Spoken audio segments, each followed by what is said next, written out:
Hello friends, welcome all to our YouTube channel. आज का जो टॉपिक हम करंट अफेयर्स में कवर करने वाले वो है India first Ramsar wetland cities. इस वीडियो में हम ये जानने की कोशिश करेंगे आखिर वेटलैंड होता क्या है, इसका सिग्निफिकेंस और इम्पॉर्टेंस और रोल क्या होता है, उसके साथ साथ ये रामसर साइट्स या रामसर रिकॉग्निशन क्या होता है, और अभी जो ये नई कैटेगरी आई है रामसर वेटलैंड सिटीज़, ये क्या होता है। ठीक है, तो गो थ्रू हम लोग चलिए न्यूज़ पे आगे बढ़ते हैं। तो Udaipur in Rajasthan and Indore in Madhya Pradesh has become the first Indian cities to achieve the prestigious title of wetland cities under the Ramsar convention.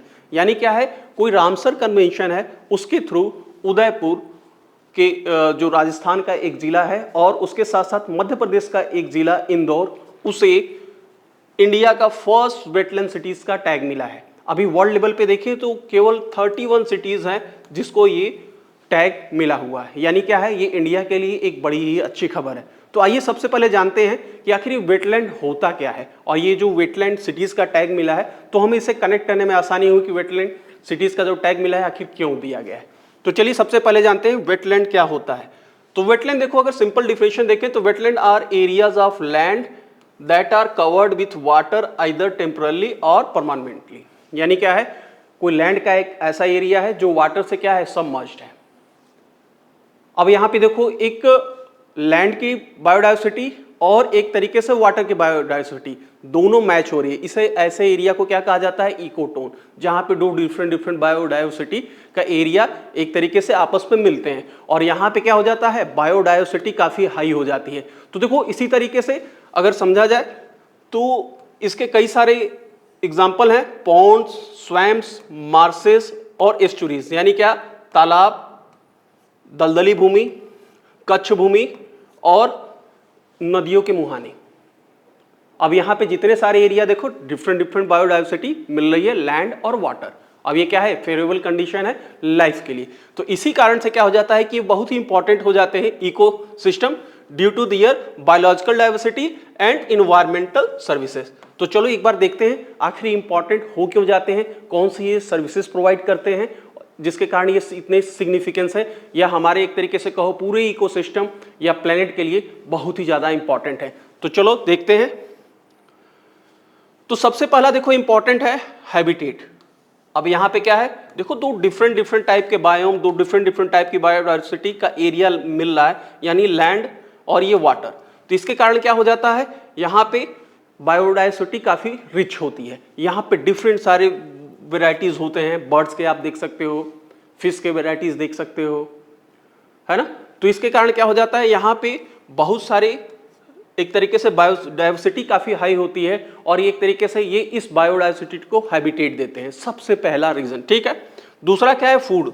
यहीं पे देखो दो डिफरेंट टाइप के एक तरीके से बायोडाइवर्सिटी के एरिया मिल रहे हैं, है ना। लैंड की अलग होती है, वाटर की अलग होती है, ये दोनों मिल रहे हैं। इसके कारण क्या हो जाता है, यहाँ पे फूड प्रोडक्शन हाई होता है। यहाँ पे डिफरेंट वैरायटी के फिशेज, डिफरेंट वैरायटी के क्रैम्स, ये सब आपको मिलते हैं। उसके साथ साथ देखो ये वाटर सप्लाई, तो ये देखो कहीं ना कहीं लोकल लेवल पे वाटर सप्लाई, है ना, को इंश्योर करते हैं। अब जैसे कोई पॉन्ड हो, देखो समर के सीजन में क्या होगा, एक तरीके से वो बैकअप प्रोवाइड करेंगे। उसके साथ साथ देखो ये कहीं ना कहीं ये सारे जितने वेटलैंड है, ये ग्राउंड लेवल वाटर रिचार्ज जो होता है उसमें बहुत ही मेजर रोल प्ले करते हैं। यानी कि ग्राउंड लेवल वाटर रिचार्ज, जहां जहां अगर समझो कि अच्छा नहीं है या फिर कहो वाटर लेवल बहुत लो हो गया है, तो वहां पे डिफरेंट वेटलैंड की कमी है। लेकिन जहां जहां वेटलैंड अच्छे होंगे, अगर बहुत ही एक तरीके से मेजर स्केल पे वहां पे पॉन्ड्स वगैरह हैं, तो वहां का वाटर लेवल भी देखोगे अच्छा होगा। उसके साथ साथ देखो क्लीन वाटर। अब वेटलैंड क्या है, एक तरीके से वाटर को भी क्लीन करते हैं, ये नेचुरल प्यूरिफायर का काम करते हैं। जैसे हम लोग घर में प्यूरिफायर लगाते हैं, ये एक तरीके से नेचुरल प्यूरिफायर है। जो भी वाटर होता है इसको ये नेचुरल रूप से प्यूरिफाइड करते हैं, इसलिए इसे किडनी कहा जाता है, अर्थ की किडनी। जैसे अमेजन के रेन फॉरेस्ट को हम लोग क्या जानते हैं, है ना, उसे लंग्स कहते हैं, अर्थ का लंग्स। इसी तरीके से जो आपके वेटलैंड है उसको वाटर प्यूरिफायर के कारण इसे अर्थ की किडनी के नाम से जाना जाता है। उसके साथ साथ देखो तो कहीं ना कहीं ये फ्लड एंड इरोजन कंट्रोल, ये भी एक इंपॉर्टेंट एस्पेक्ट है।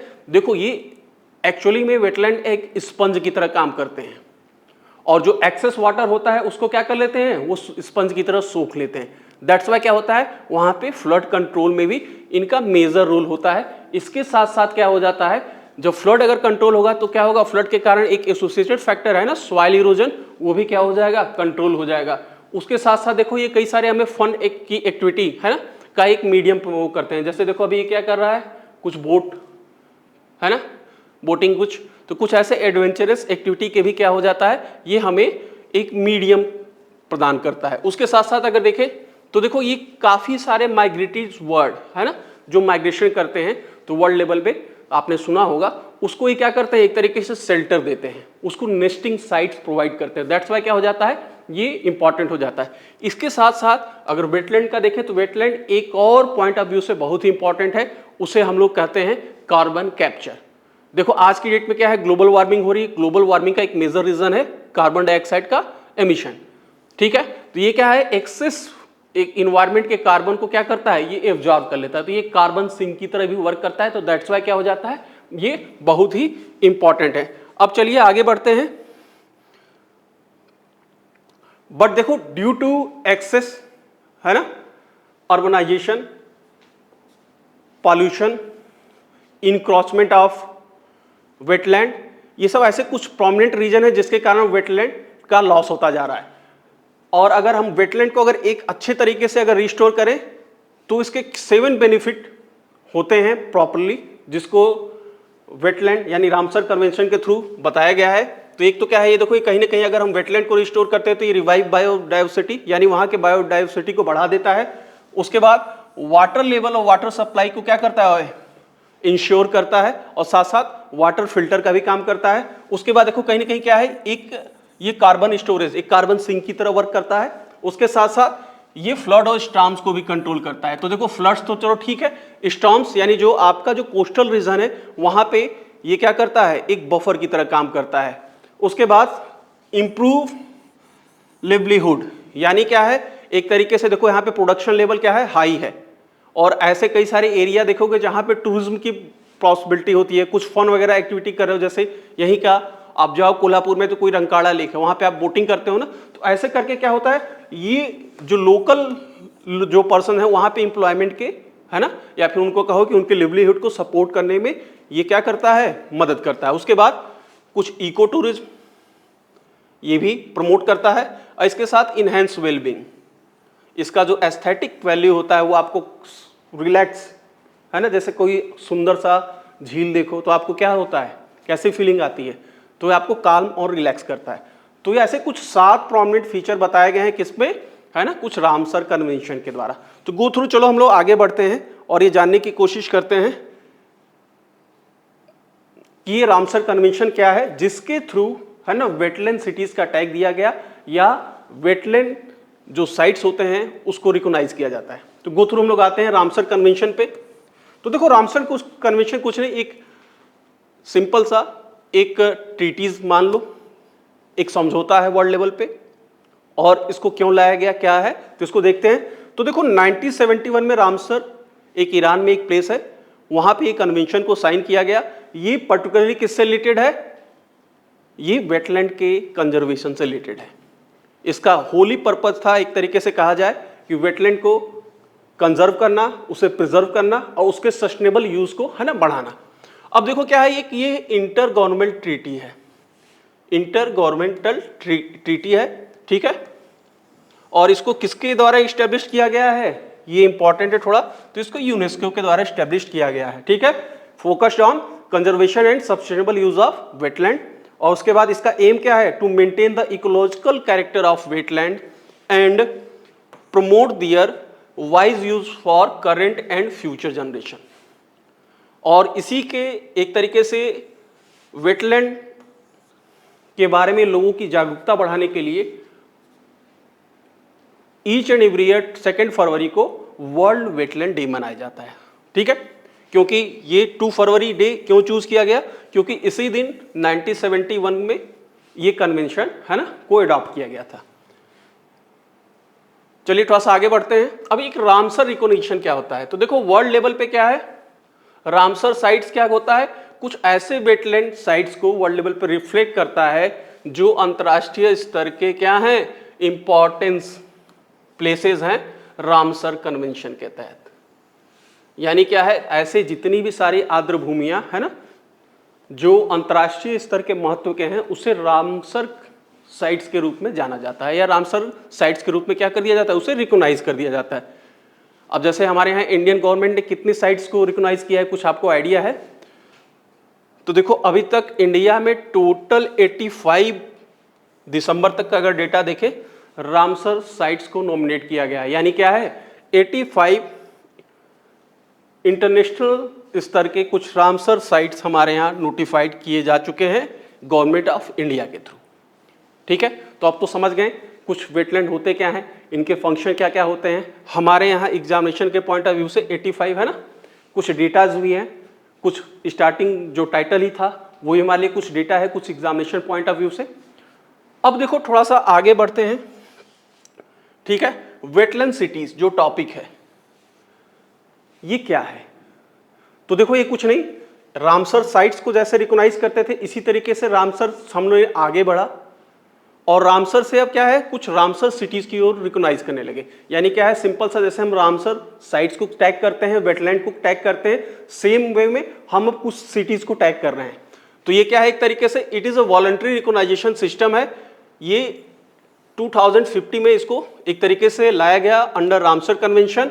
और ये क्या फंक्शन करता है, it recognize cities for safeguard urban wetlands, है वही, बस इसका पर्पज क्या है, जो अर्बन वेटलैंड्स है उसको उसको एक तरीके से सेफगार्ड करना और उसके सस्टेनेबल यूज को है ना क्या करना, प्रमोट करना। इसके साथ साथ एम क्या है इसका, to conserve urban and peri urban wetlands.